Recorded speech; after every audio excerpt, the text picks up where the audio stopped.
Hello दोस्तों, मैं सूरज चंद्र स्वागत करता हूं आप सभी का विजन एकेडमी की इस वीकली करंट अफेयर्स की सीरीज में, जिसमें हम आज पार्ट 6 कवर करेंगे।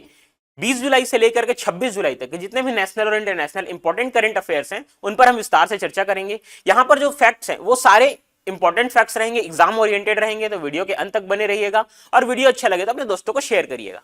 चलिए स्टार्ट करते हैं सेशन को। पहला क्वेश्चन है, स्पेन ने अर्जेंटीना को हराकर फीफा वर्ल्ड कप 2026 का खिताब जीता।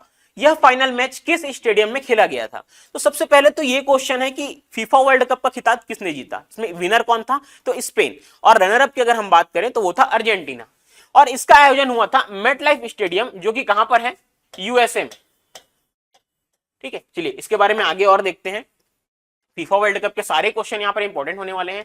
तो स्पेन ने अर्जेंटीना को एक्स्ट्रा टाइम में हराया, 1-0 से हरा करके अपना खिताब जीता है। तो जो टोटल टाइम था उसमें कोई भी गोल नहीं हुआ था दोनों टीम से, लेकिन जो एक्स्ट्रा टाइम मिला उसके 106 मिनट में, 106 मिनट में स्पेन का जो दूसरा फीफा वर्ल्ड कप है वो उन्होंने जीता। ठीक है, गोल किसने किया? फेरन टोरेस ने।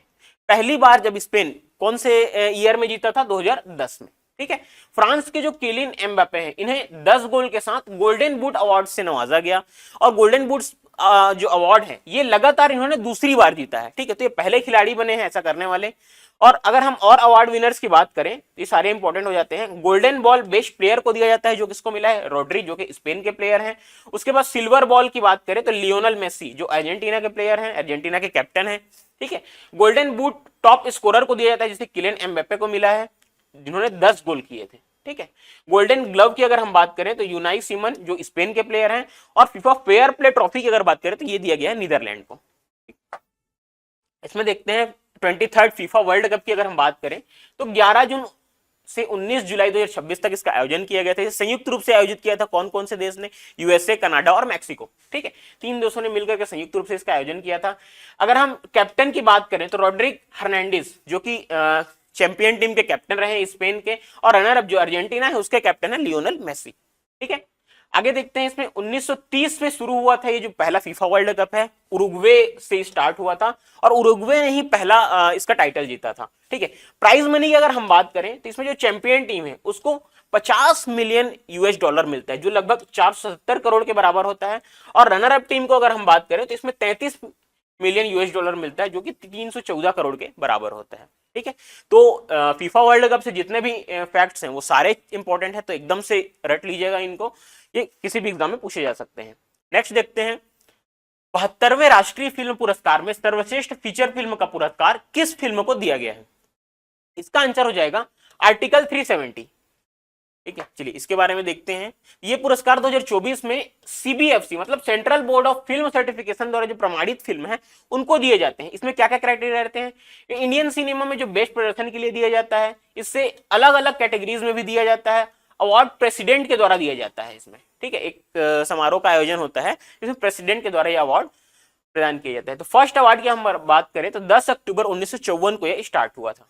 ठीक है, और इसको प्रेजेंट कौन करता है? तो नेशनल फिल्म डेवलपमेंट कॉर्पोरेशन 2021 से इसको प्रेजेंट करते आ रहा है। नेक्स्ट देखते हैं, राष्ट्रीय अल्पसंख्यक आयोग एनसीएम के नए अध्यक्ष के रूप में किसे नियुक्त किया गया है? तो इसका आंसर हो जाएगा हरजीत सिंह ग्रेवाल, जो नेशनल कमीशन ऑफ माइनॉरिटीज है उसके नए अध्यक्ष बने हरजीत सिंह ग्रेवाल। ठीक है, इन्होंने किसका स्थान लिया है? इकबाल सिंह लालपुरा का कार्यकाल समाप्त होने के बाद उनका स्थान लिया है। इनका जो कार्यकाल है वो 3 वर्ष के लिए होगा। ठीक है, इससे पहले जो मुनावरी बेगम थी वो एनसीएम की मेंबर थी, जिन्हें क्या बनाया गया है? अभी वाइस चेयरपर्सन बनाया गया है। ठीक है, तो नेशनल कमीशन फॉर जो माइनॉरिटीज है, इसका काम क्या होता है? ये एक भारत सरकार की स्टैट्यूटरी बॉडी है जिसका काम होता है कि जो माइनॉरिटी समुदाय हैं उनके अधिकारों की रक्षा करना और उनके लिए नए नए नियम के लिए सजेशन देना। ठीक, इसमें अगर हम इसके वो की बात करें, कंपोजिशन की बात करें, तो इसमें एक चेयरपर्सन होता है, एक अध्यक्ष होता है, एक उपाध्यक्ष होता है और 5 इसमें मेंबर होते हैं। टोटल मिलाकर के इसमें 7 मेंबर होते हैं, जिसकी नियुक्ति कौन करता है? केंद्र सरकार। चलिए नेक्स्ट देखते हैं, चर्चा में रहा चीता आंदोलन निम्नलिखित में से किस परियोजना से संबंधित है? तो चीता आंदोलन एक बहुत ही अभी चर्चा में रहा है। ठीक है, ये संबंधित है अपना केन बेतवा जो लिंक परियोजना है। ठीक है, जो केन नदी और बेतवा नदी को जो लिंक करने की परियोजना चल रही है सॉरी, उससे रिलेटेड है। जो मध्य प्रदेश छतरपुर और पन्ना जिले के गोंड और कोल जनजाति समुदाय ने केन बेतवा लिंक परियोजना के तहत जो दौधन डैम का निर्माण किया जा रहा है उसके विरोध में चीता आंदोलन शुरू किया। ठीक है, तो इसमें जो प्रतीकात्मक रूप से चीता आंदोलन क्यों बोला जा रहा है इसको, तो इसमें जो लोग थे उन्होंने प्रतीकात्मक रूप से चीता पर लेटकर इसका प्रदर्शन किया है। उनका कहना है कि जो उनकी भूमि, जल, जंगल, संस्कृति और आजीविका का जो प्रमुख साधन है, वो उनका नुकसान उनके लिए मृत्यु के समान है। ठीक है, तो यह आंदोलन 3 जुलाई 2026 को शुरू हुआ था और 19 जुलाई को तक चला है ये। ठीक है, इसमें उनकी जो मेन डिमांड है, जो उनकी मांग है, वो क्या है कि उचित मुआवजा दिया जाए पहला तो, और जो ये इस परियोजना को रोकना। ठीक है, उसके बाद लैंड फॉर लैंड पुनर्वास तथा पेसा एक्ट और जो फॉरेस्ट राइट एक्ट है, इसका पालन सुनिश्चित करने के लिए है। तो इसमें जो अगर हम देखें तो ये जो दौधन डैम बन रहा है, इसमें लगभग 21 गांव के लोग प्रभावित हो रहे हैं, जो कि पन्ना टाइगर रिजर्व के क्षेत्र में आता है। ठीक है, इसमें 20 लाख पेड़ों को जो नुकसान पहुंचाने की वो की गई है। इसको अगर हम मैप से देखें तो ये देखिए, ये है आपका ये है बेतवा नदी और ये है आपका केन नदी, सॉरी ये। तो यहां से लेकर के यहां तक जो है रेड हाईलाइटेड हुआ है, इस पर एक नहर से दोनों नदी को जोड़ा जा रहा है। और ये जो क्षेत्र है, जो पन्ना टाइगर रिजर्व का क्षेत्र है, ठीक है, ये जो पन्ना टाइगर रिजर्व का क्षेत्र है, यहां पर एक दौधन डैम बनाया जा रहा है, जिससे जो यहाँ पर जो 21 गांव है वो डुबान के क्षेत्र में आ रहे हैं, जिसके लिए यहाँ पर क्या किया जा रहा है, विरोध किया जा रहा है। चलिए नेक्स्ट देखते हैं इसको। हाँ, इसकी नहर की जो लंबाई है, ये जो नहर बनाई जा रही है दोनों को जोड़ने के लिए, वो इंपॉर्टेंट है। ये 221 किलोमीटर की नहर बनाई जा रही है। ठीक है, चलिए नेक्स्ट देखते हैं। नीति आयोग के मुख्य कार्यकारी अधिकारी सीईओ कौन नियुक्त किए गए हैं? ठीक है, तो इसका आंसर हो जाएगा अनुराग जैन। अनुराग जैन को अभी नीति आयोग के मुख्य कार्यकारी अधिकारी बनाया गया है। ठीक है, इन्होंने किसका स्थान लिया है? तो इन्होंने बीवीआर सुब्रमण्यम का स्थान लिया है। हालांकि इन्होंने 3 महीने पहले ही पद छोड़ दिया था, इनके जगह पर अंतरिम रूप से अभी किसी को कार्यभार दिया गया था। बट अगर क्वेश्चन में आता है तो आंसर यही रहेगा।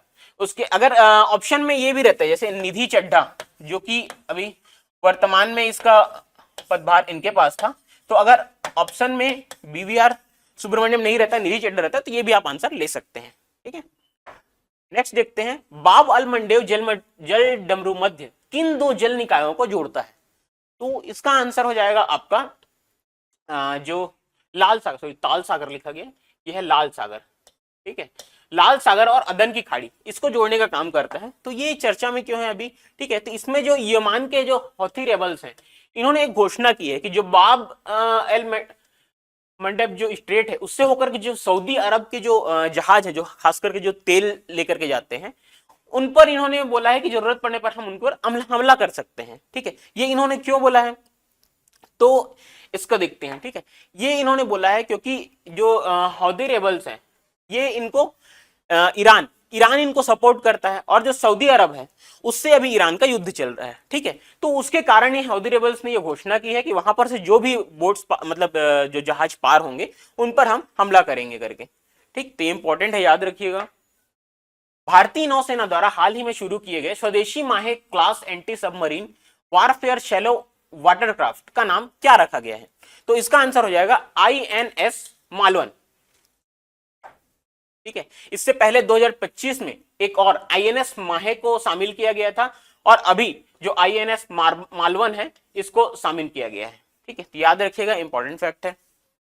नेक्स्ट देखते हैं। भारत के पहले और सबसे गहरे भूतापीय कुओं को कहां स्थापित किया जा रहा है? तो इसका आंसर हो जाएगा लद्दाख। ठीक है, लद्दाख की जो वैली है, पुगा वैली, यहां पर इनको स्थापित किया जा रहा है। ठीक है, जियोथर्मल वेल्थ स्थापित किया जा रहा है यहां पर।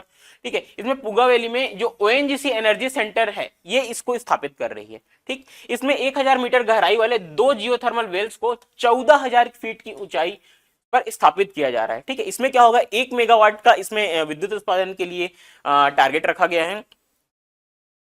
इसमें जो जमीन के अंदर जो गर्म जल है, उससे वाष्प से एक टरबाइन घुमा करके विद्युत का उत्पादन किया जाएगा। चलिए नेक्स्ट क्वेश्चन देखते हैं।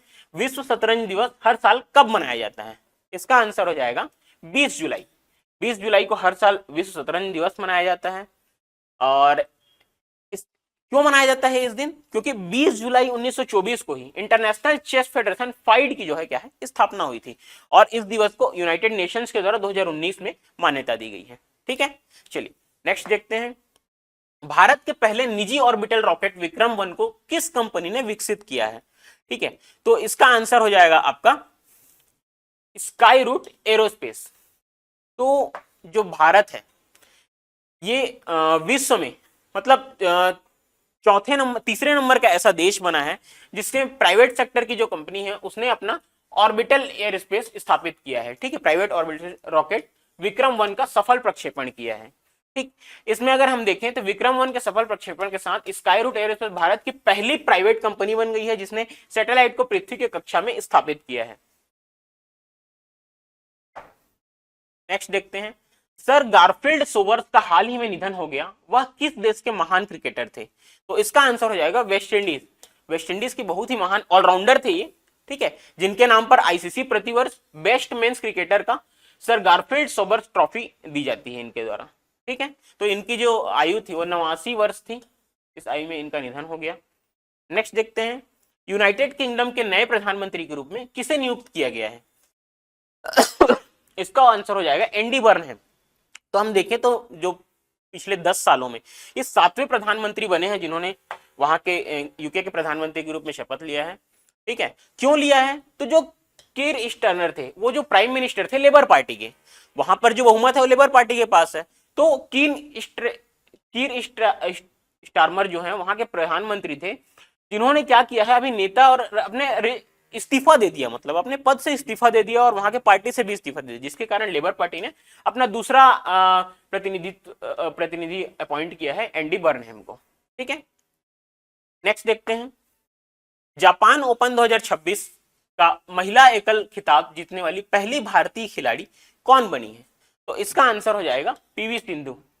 तो पीवी सिंधु पहली भारतीय खिलाड़ी बनी है जिन्होंने जापान ओपन का खिताब जीता है। ठीक है, जापान ओपन क्या है? ये दुनिया के सबसे बड़े बैडमिंटन टूर्नामेंट में से एक है, जापान में हर साल आयोजित होता है। ठीक है, BWF जो बैडमिंटन वर्ल्ड फेडरेशन है इसका आयोजन करती है और इसका टूर सुपर जो 750 स्तर का है वो टूर्नामेंट है। ठीक है, अगर हम पीवी सिंधु की बात करें तो इनका पूरा नाम है पुसरला वेंकटा सिंधु।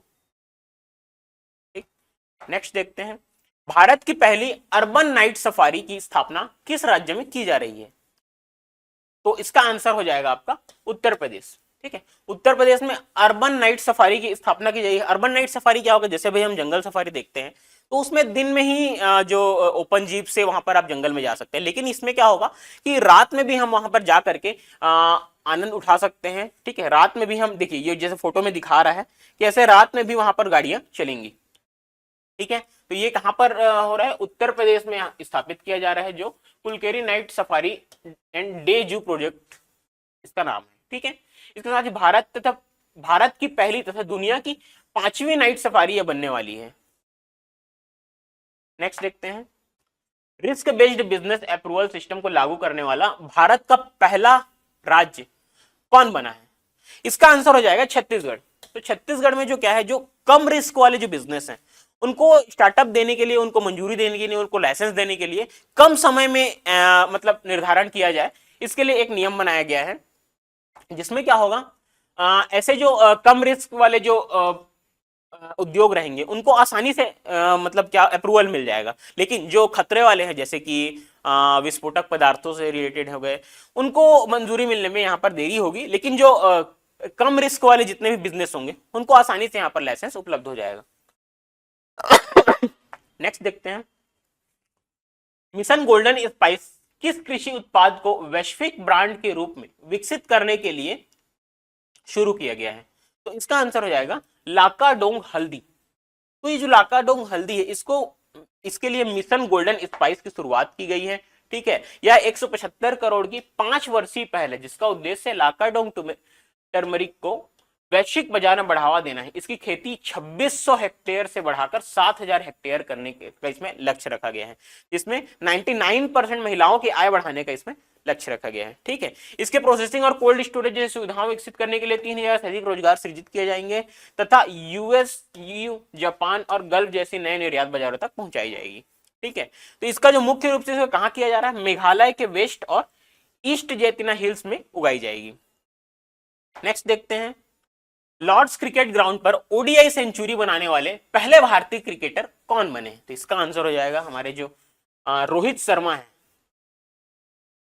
उन्होंने इतिहास रचा है अभी कि 138 रन बनाए इन्होंने ओडीआई क्रिकेट में, लॉर्ड्स के मैदान में जो शतक लगाने वाले पहले खिलाड़ी बने हैं। ठीक है, और हाल ही में हम जानते हैं कि रोहित शर्मा को पद्मश्री से के पुरस्कार से सम्मानित किया गया है, तो ये इंपॉर्टेंट हो जाता है। ठीक, नेक्स्ट देखते हैं, भारत में राष्ट्रीय ध्वज दिवस कब मनाया जाता है? इसका आंसर हो जाएगा 22 जुलाई को। तो 22 जुलाई को राष्ट्रीय ध्वज दिवस मनाया जाता है। ठीक है, नेशनल फ्लैग जो 22 जुलाई 1947 को कॉन्स्टिट्यूट जो असेंबली थी उसने इसको क्या स्वीकार किया था, एडॉप्ट किया था, इसीलिए इस दिन हम लोग क्या मनाते हैं, राष्ट्रीय ध्वज दिवस मनाते हैं। इसके अगर इतिहास की अगर हम बात करें तो नेशनल फ्लैग कलकत्ता में 7 अगस्त 1906 को फहराया गया था। ठीक है, इसे सचिंद्र प्रसाद बोस ने और हेमचंद्र करुंगो ने डिजाइन किया था। ठीक है, इसके बाद देखें तो 1906 में अंतरराष्ट्रीय धरती पर पहली बार, 1907 में मैडम भीकाजी कामा ने अंतरराष्ट्रीय स्तर पर इसको जर्मनी में फहराया था। ठीक है, उसके बाद 1931 में हम लोग देखें तो इंडियन नेशनल कांग्रेस के जो कराची अधिवेशन था उसमें इस झंडे को, तिरंगा झंडे को नेशनल फ्लैग के रूप में अपनाने का प्रस्ताव पारित किया गया था। ठीक है, इसमें 3 कलर थे, केसरिया, सफेद, हरा रंग, और बीच में क्या था, चरखा था। ठीक है, तो जब 1947 में जब इसको अपनाया गया तो चरखे के जगह पर बस अशोक चक्र को रिप्लेस किया गया, बाकी कलर वही था। ठीक, नेक्स्ट देखते हैं, भारत के पहले इमर्सिव लैंग्वेज म्यूजियम का नाम क्या है जिसका हाल ही में उद्घाटन हुआ है? ठीक है, तो इसका आंसर हो जाएगा शब्दलोक। ये एक म्यूजियम है। ठीक है, शब्दलोक इसका नाम रखा गया है। इसमें देखें तो यह यूनियन मिनिस्ट्री का ऑफ कल्चर के अंतर्गत विकसित भारत का पहला इमर्सिव लैंग्वेज म्यूजियम है जो भारत की भाषाई विरासत तथा ओरल और रिटन ट्रेडिशन के विकास को आधुनिक तकनीक के माध्यम से प्रदर्शित करेगा। ठीक है, ऐसा संग्रहालय है जहां पर केवल चीजें देखकर नहीं बल्कि देखकर, सुनकर, छूकर और डिजिटल टेक्नोलॉजी के माध्यम से एक्सपीरियंस किया जा सकता है। ठीक है, नेक्स्ट देखते हैं, हाँ, इसमें जो है, जो हमारे संविधान की जो 22 भाषाएं हैं उसके बारे में यहां पर आप लाइव एक्सपीरियंस कर सकते हैं जाके देख के। नेक्स्ट देखते हैं, लोकमान्य तिलक राष्ट्रीय पुरस्कार 2026 के लिए किसे चुना गया है? तो इसका आंसर हो जाएगा अजीत डोवाल। तो जो लोकमान्य तिलक नेशनल अवार्ड 2026 है, इसके लिए जो नेशनल सिक्योरिटी एडवाइजर है अजीत डोवाल जी, उनको यहाँ पर चुना गया है। उन्हें नेशनल सिक्योरिटी, काउंटर टेररिज्म और बॉर्डर सिक्योरिटी के उनके उत्कृष्ट योगदान के लिए यह सम्मान दिया जा रहा है। ठीक है, तो ये इसको प्रेजेंट कौन करता है? तो तिलक स्मारक मंदिर ट्रस्ट पुणे के द्वारा ये जो सम्मान है वो दिया जाता है। इसमें जो प्राइज मनी है वो 1 लाख रुपए की राशि दी जाती है। ठीक है, नेक्स्ट देखते हैं, अजीत डोवाल के बारे में अगर हम देखें तो 1945 में इनका जन्म हुआ था गढ़वा उत्तराखंड में। ठीक है, गढ़वाल उत्तराखंड में आईपीएस ऑफिसर है 1968 में केरला कैडर के, और इन्होंने इंटेलिजेंस ब्यूरो 1972 में ये इंटेलिजेंस ब्यूरो में शामिल हुए थे। ठीक है, नेशनल सिक्योरिटी एडवाइजर है, 30 मई 2014 से भारत के प्रधानमंत्री के राष्ट्रीय सुरक्षा सलाहकार। चलिए, इनके अगर हम अवार्ड्स की बात करें तो इन्हें कीर्ति चक्र से सम्मानित किया गया था 1989 में। नेक्स्ट देखते हैं, क्षेत्रफल के आधार पर कपास की खेती के मामले में विश्व का कौन सा देश पहले स्थान पर है? ठीक है, तो इसका आंसर हो जाएगा भारत। क्षेत्रफल के आधार पर देखें तो भारत को ना पहले स्थान पर है। ठीक है, लेकिन अगर हम टोटल देखेंगे तो सेकंड पोजीशन पर आता है। ठीक है, टोटल प्रोडक्शन में अगर हम देखें तो सेकंड पोजीशन हो जाता है किसमें? टोटल प्रोडक्शन में।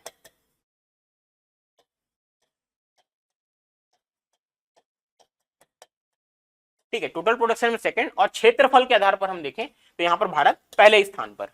ठीक, इसमें अगर हम देखें भारत कॉटन की खेती के क्षेत्रफल के मामले में विश्व में प्रथम, जबकि कपास उत्पादन में और खपत में द्वितीय स्थान पर है। ठीक है, कपास को भारत में क्या बोला जाता है? व्हाइट गोल्ड बोला जाता है।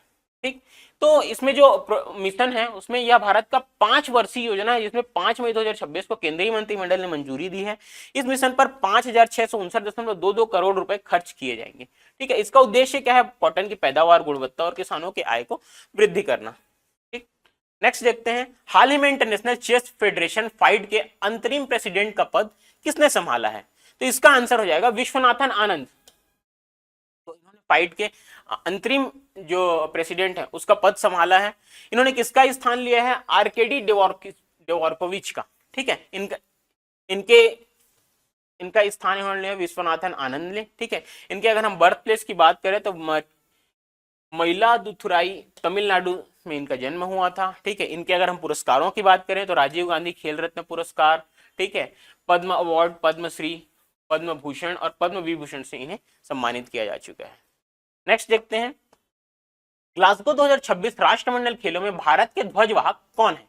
तो इसका आंसर हो जाएगा मीराबाई चानू और लवलीना बोरगोहेन, दोनों हैं इसमें, ठीक है। मीराबाई चानू, अगर एक ऑप्शन दोनों ऑप्शन रहता है तो आप मीराबाई चानू को पहला आंसर लेंगे, दूसरा आंसर आपका लवलीना बोरगोहेन होगा, ठीक है। तो मीराबाई चानू के बारे में अगर हम देखें तो इनका पूरा नाम क्या है? साइखोम मीराबाई चानू, ठीक है। ये मणिपुर से बिलोंग करती हैं, ये वेट लिफ्टिंग की खिलाड़ी हैं, ठीक है। और इन्होंने जो कॉमनवेल्थ गेम्स अभी हुआ है उसमें रिकॉर्ड बनाया है कि ये मीराबाई चानू लगातार तीसरी बार इन्होंने अपना जो गोल्ड मेडल है उसको अपने पास रखा है, ठीक है। तो ये हिस्ट्री इन्होंने क्रिएट किया है। उसके बाद देखें लोनिया बोरगोहेन के बारे में, तो ये गोलाघाट जिला असम से बिलोंग करती हैं, बॉक्सिंग की खिलाड़ी हैं, 75 केजी में इन्होंने कॉमनवेल्थ गेम्स 2026 में, ठीक है। इसके अगर हम मेजर अचीवमेंट की बात करें तो टोक्यो ओलंपिक 2020 में इन्होंने ब्रॉन्ज मेडल हासिल किया था। नेक्स्ट देखते हैं, चर्चा में रहा Teesta stage 6 hydro electric project किस राज्य में स्थित है? तो इसका आंसर हो जाएगा सिक्किम, ठीक है। ये जो प्रोजेक्ट है सिक्किम में स्थित है। ये चर्चा में क्यों है? ये क्योंकि यहाँ पर जो टनल है जो बन रहा है इसमें एक बहुत ही बड़ा एक्सीडेंट हुआ था अभी, जिसके कारण ये चर्चा में है। तो ये जो अदित टनल में हुए एक विस्फोट के बाद एनएचपीसीएम सिक्किम गवर्नमेंट ने इसमें जो जांच के आदेश दिए हुए हैं, ठीक है। नेक्स्ट देखते हैं, लास्ट क्वेश्चन है, भारत के 99th चेस ग्रैंड मास्टर कौन बने हैं?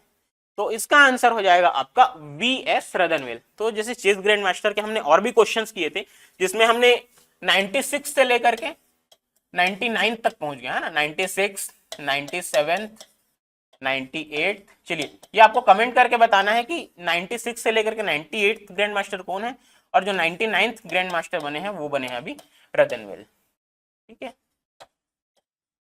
वी.एस. रदनवेल।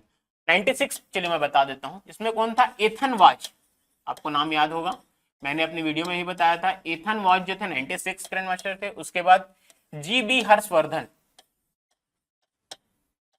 जी.बी. हर्षवर्धन जो थे कौन थे?